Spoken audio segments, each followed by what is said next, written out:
Where can I place my traps?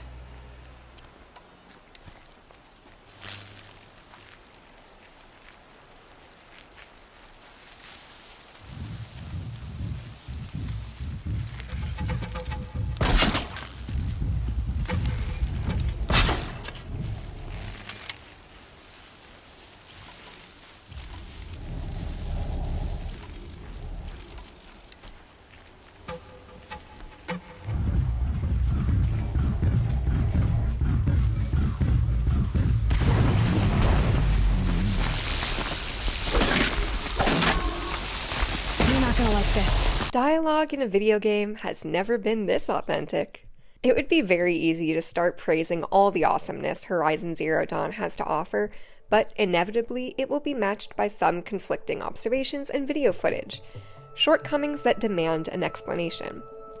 Horizon Zero Dawn Complete falls under the umbrella of Amsterdam-based Guerrilla Games, a project that involves dozens of studios across various continents, covering countries like India and Singapore, with all the post-release technical inquiries getting routed to the United States.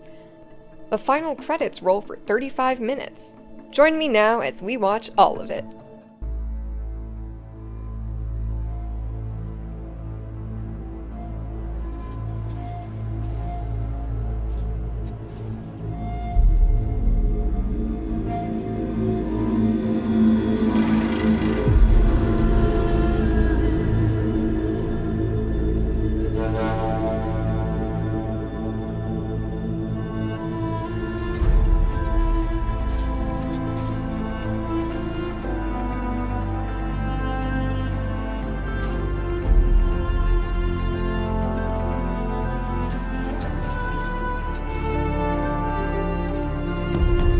When you boot up the game for the first time, an unusual auto-optimization landing screen makes you wait for 20 minutes.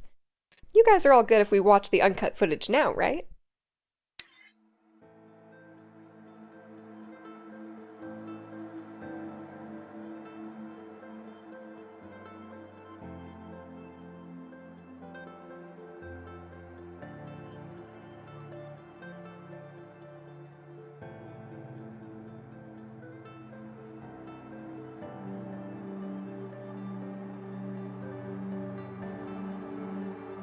Already seen in other X exclusives, like Detroit Become Human, this process is a technical operation that has drawn more attention recently due to other exclusive ports, though it's often cleverly hidden away with no player the wiser. This avoids the need for shaders to compile on the fly as you play, which is what causes stuttering in games like Death Stranding. In Horizon, optimization is supposed to be a one-time only operation, but the user needs to be patient again after a driver or Windows update, or simply whenever the game feels like it. Unfortunately, this is not the only occasion when the game will test your patience. Make no mistake, this PC port is a bad one. What are you talking about? When buying the game, you have to prepare yourself and cross your fingers against the dozens of crashes you'll potentially face. At times, it's so bad that you'll triple check your in-game settings just in case they've been reset. And that's not the only major problem you'll encounter, as you're soon to see. Hey, hold your fruit, Nora. The game's story is articulated by the same pen as Fallout New Vegas. It's appealingly packaged, but there's not much substance. Definitely a prologue designed to introduce a second game. The number of holograms you'll have to assist you, from a coherence point of view, feels credible in terms of the way you learn and receive information in this world. Even still, there are important moments where a cutscene would have worked better than allowing the player to move around without a care, triggering other speeches that overrun what's playing. Aloy's adventure is a standard personal investigation narrative, which will lead her to uncover the truth about her own lineage as she seeks to discover the origins of life inhabiting her native islands. That said, she's not your typical AAA game cover girl. She looks more like a newcomer in the HR department with a tendency to comment on insignificant activities like collecting medicinal herbs. Your medical pouch is often full, as the resources scattered across the world map are generous, although you can take advantage of health potions too. This is just the tip of the iceberg as far as how well conceptualized and designed some of the game's mechanics are. There are 3 types of bows, none of which distinguish themselves through raw attack stats. Instead, the functionality of these models relies on having more slots and acquiring attachments to improve the characteristics you prefer, like handling or other buffs. Arrows are the variables you're looking for. Once you start checking the requirements to hone Aloy's build, the progression system emerges, and it's a major motivation to explore the world, even more so than the quests, regardless of whether they're mains or sides. For weapons and armor, you'll need the local currency, shards, and certain drops from hunting animals. Machines spawn in groups, sometimes by using predetermined scripts, and other times by following procedural logic. Especially in the second case, Horizon is prone to placing you in embarrassing situations where, after quick saving, an action that moves time forward, or respawning, you find yourself within an enemy's alarm range. These shortcomings wouldn't be considered detrimental to an average quality production. Then again, Horizon is anything but average.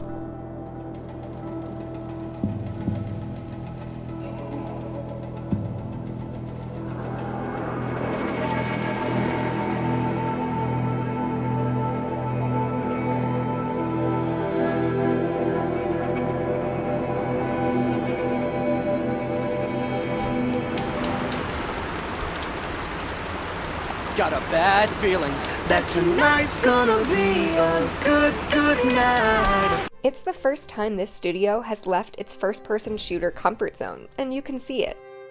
The rule sets that make use of environmental factors to define spawn don't work properly. Campfires are now standard save points in video games, and it's highly recommended that you save as soon as you see one, especially if you've made any significant progress.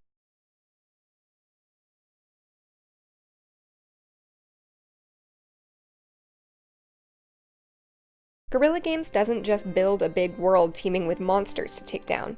They try to give players an incomparable experience amid a living, breathing world, one which has a distinct pulse. Horizon Zero Dawn is an attempt at creating an ecosystem. Watchers are really sentinels escorting groups of grazers or shellwalkers. It's incorrect to describe them as side characters. They are probably even more iconic than the advertised protagonist. And the Dutch developers succeed in giving you the impression that they're not just making noise, but communicating with a proper language. Seeing them individually or as a herd is actually a fundamental detail within the context of the plot. The occasional human is not all you'll find out there battling for survival. After dispatching your opponent, you won't have much time to reach and loot the carcass before stormbirds lurking nearby anticipate you, leaving you with the choice to let the kill go to Mother Nature or reinstate your supremacy.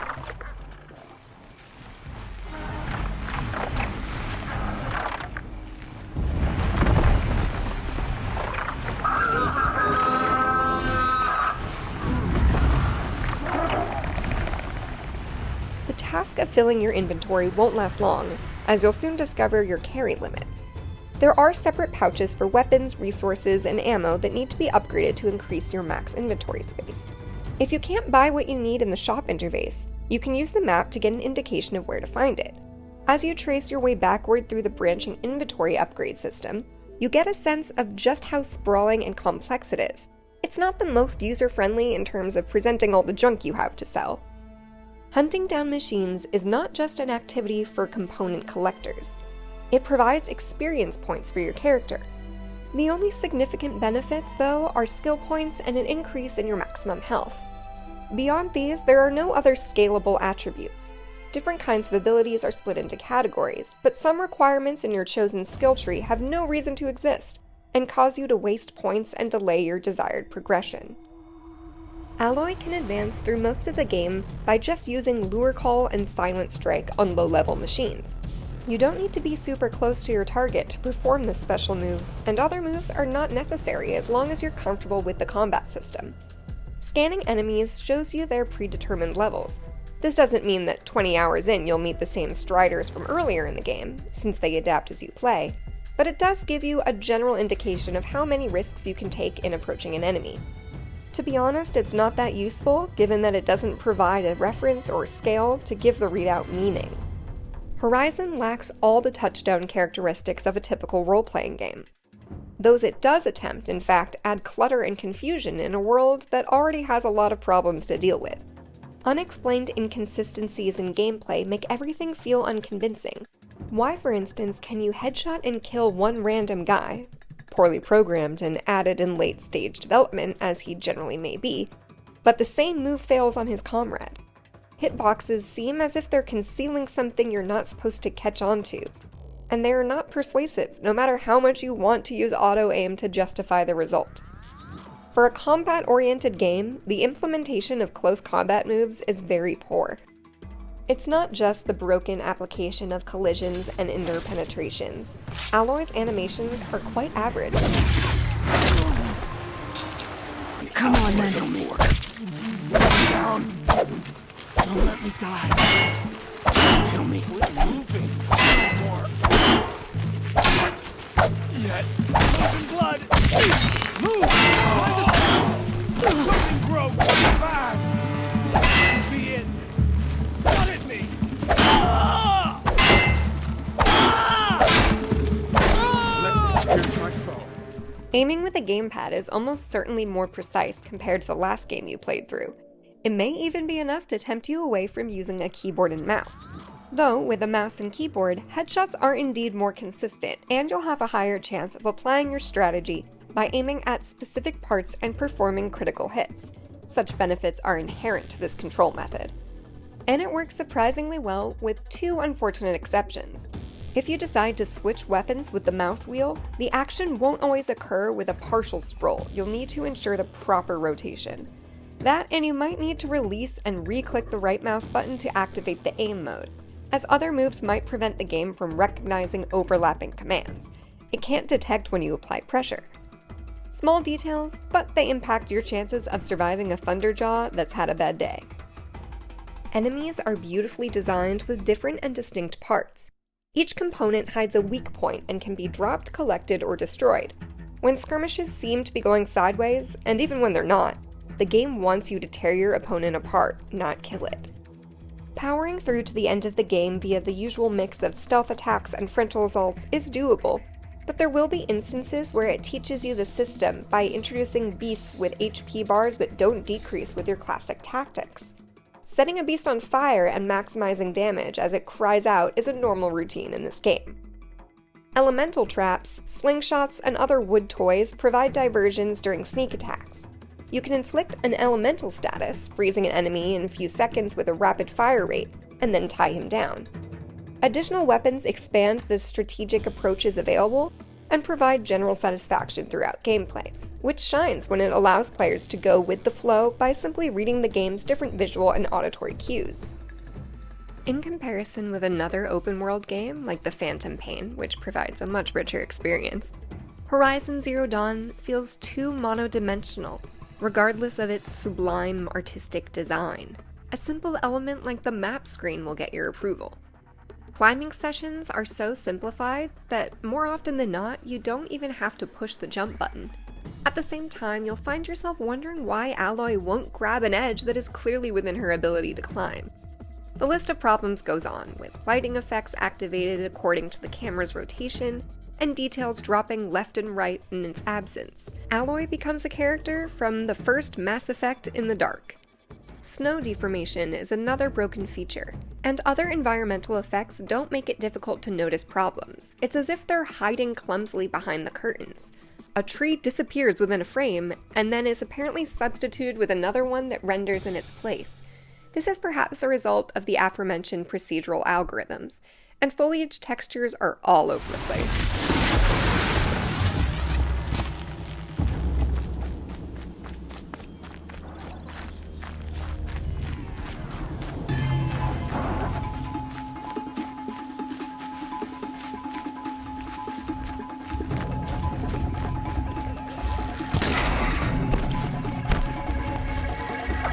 I dropped it!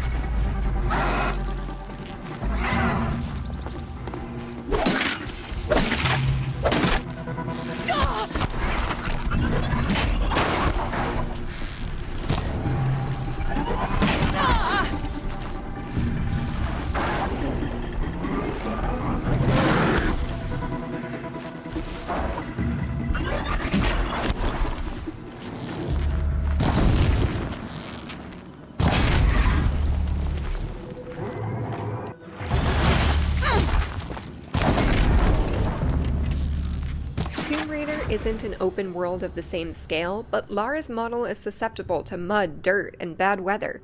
Here, Aloy's outfit doesn't have a similar integration at all.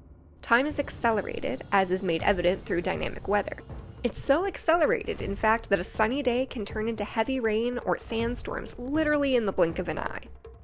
Crossing the world is a pleasant experience when you get used to different plant animations being locked at 30 frames per second, which is also a problem for the character's facial expressions, or hair. Major conversations are captured by alternating between just 2 camera angles. This wouldn't be such a big deal if it weren't for the fact that in the meantime, enemies can creep up and lurk right behind your back. These scum are odorous. A little panic and desperation really sets it off, like an incense. So, what's your knife called? Why would someone name a knife? So much for small talk. Are you ready? Just don't think this means I enjoy it. Don't worry. We'll take your secret to their graves. Sprinting through the grass and hills is accompanied by a delicate ambient soundtrack that not only fails to switch properly on occasion, but also dumbly forgets to play while responding into playable narrative sequences. The melodies are accentuated during your walks, with environmental tones mixed to electronic bass drops that, rather than disturb the atmosphere, combine with other percussive elements and flutes to properly evoke a post-societal yet primeval tribalism and a sense of danger.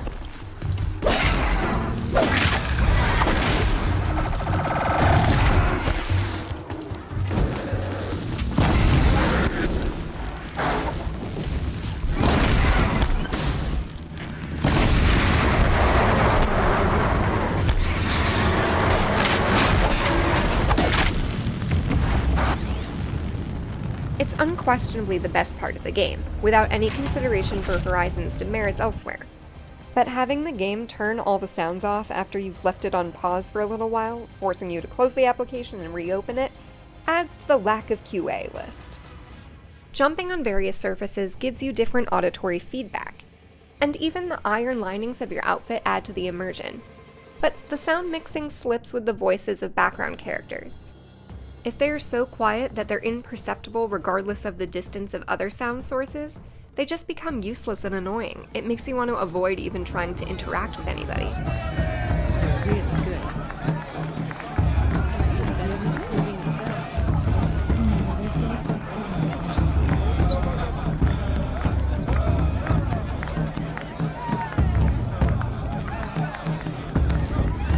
I've never spoken to an outcast before. I'm too little. I want to dance.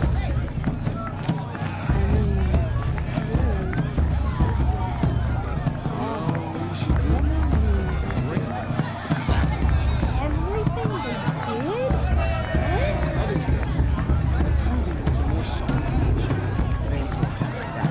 This brings me back. Oh, I love this part.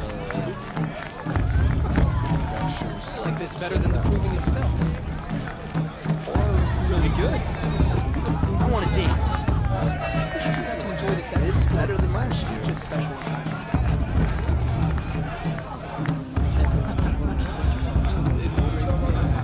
Mother's Day. The proving was more solid. Really good.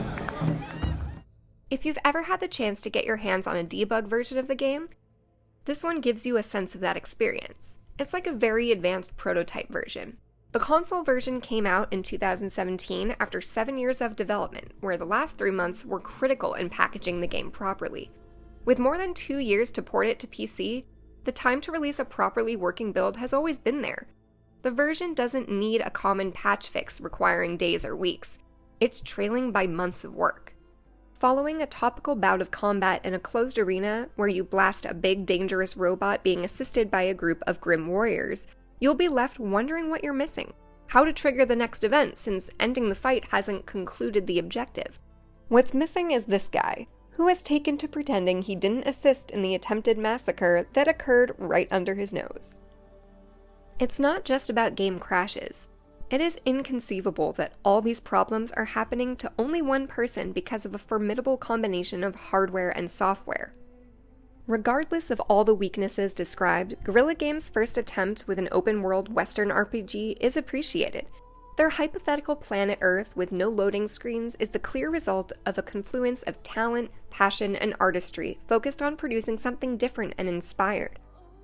Already, it's not difficult to imagine an expansion of this franchise into other genres like strategy or board games, given how good the bare-bones material is.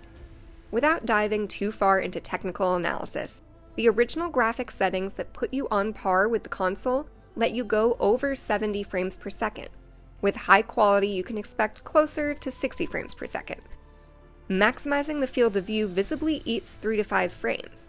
Going for Ultra, without debating what is working and what isn't, you can measure an average frame rate that sits best at 45 frames per second in a session. But the area you visit makes an impact. Closed areas are much lighter than the open world. The 1.3 patch released on August 31st starts fixing Major's game's stability problems. And Into the Frozen Wild, snow deformation appears even for the wild animals. But the game was released on the 7th. Those who bought it like that played it like that, and many of its other glitches and issues are still there. The final score is not something undeserving of the amount of work put into booting up this IP, but in all honesty, you won't recommend that your BFFs spend their money on a product released at this state. If the purpose is to induce you to buy the PS5 so you can play Forbidden West sooner, well, why should you after experiencing this? Is it supposed to be a good advertisement? It wouldn't be fair to other games that, while far less ambitious with less eye candy, are much more enjoyable and work properly.